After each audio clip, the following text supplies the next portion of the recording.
yung aming alaga, hindi po nagtago. Pag hindi po siya sabog sa drugs at alak, tumatayo po ito, paikot-ikot na masaya, naglulundag, sinasalubong siya. Pero nung pagpasok po, binagsak yung bag, ganun po siya pagsabog, ibabagsak lang, hubad lahat.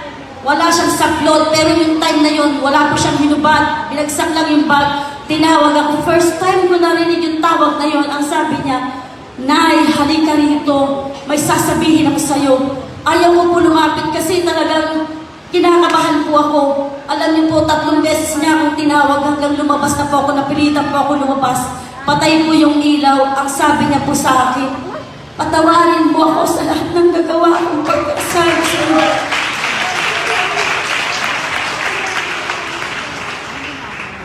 Sa mga kalupitan ginawa ko sa iyo. Alam niyo po, hindi po ako naniwala kasi sa tuwing ganun po siya, humingi ng sorry, maglilinis, maglalaba, magiging mabait sa isang buwan, sa isang linggo, tapos babalik ulit sa ganun. Alam niyo po, andyan po nasabi ko sa kanya, sige, pinapatawad na kita, hindi po galing sa puso. Alam niyo po, mga minamahal, sabi niya, gusto ko yung patawad na galing sa puso, patawarin mo ako.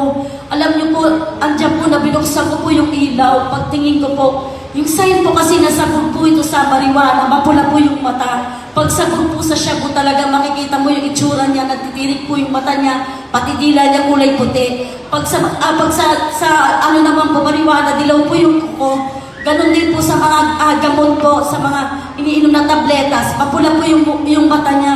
Yung time po na yun, paikot-ikot ako sa kanya, hindi ko alam, kinikilabutan ako kung ano yung nararamdaman ko. Talagang sinisiyasat ko siyang mabuti nung oras na yun.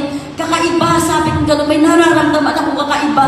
Alam niyo, niyakap niya po ako. Pag yakap niya po sa akin, tinula ko siya. Sabi ko, nakapa ko po yung bandang likuran niya, basa po yung panloob niya. Tinula ko siya, sabi ko, kaya pala hindi ko malaman ko anong drugs ang tinig mo. Nagturok ka na, hindi mo na kaya yung bagay ng mga drugs na maliliit, kaya ba ang ginagamit mo na is turok. Alam niyo mga minamahal, first time ko narinig, sabi niya, kahabagan ka ng mahal na Panginoon.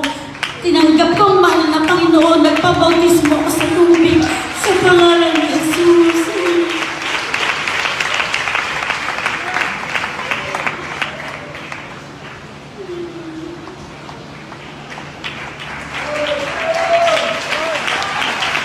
Alam niyo po mga minamahal, inobserbahan ko siya, isang linggo, di na bumaba, nagigising po ako madaling araw, nakaluhod siya, nagpupuri sa mahal na Panginoon, napupuspos ng presensya ng mahal na Panginoon.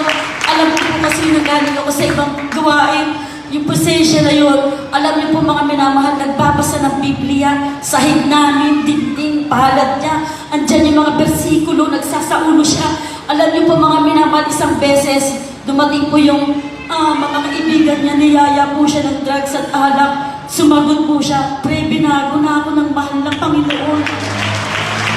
Dati sinasabi ko, darating ang isang araw, ibabayad ko na lang ako sa isang stick, isang sachet o tansan. Pero hindi niloob ng mahal ng Panginoon, napakabuti ng mahal ng Panginoon.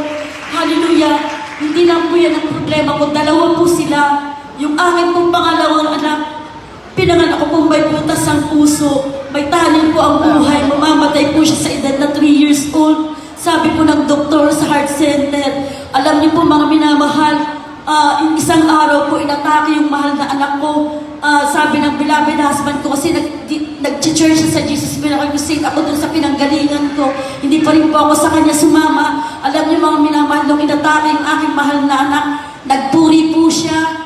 Sumunod po ako sa ginagawa niya, sumama ako sa pagpupuri, lumuhod siya, nanalangin, lumuhod din po ako, nanalangin. Maya-maya po, nakita ko nilihas ang aking anak na may sakit sa puso at asma. Sabi niya, demonyo, sakit sa puso, asma, lumayas ka, gumaling ka sa pangalan ni Jesus. Sa pangunang dalangin ng beloved Pastor Elistada Almeda, alam niyo mga minamahal, instant tumigil yung sakit sa puso ng anak ko, pati hika pinagaling ng mahal na Panginoong Jesus. Pero may question sa puso ko nung time na yung bakit kailangan sabihin sa pangunang dalangin ng pastor nila, pwede ka namang mag-pray sa Diyos ng ganon. Alam niyo, dun ko po nakita yun, kailangan pala. Kasi isa rin ako sa pinapanalangin ng ating beloved pastor.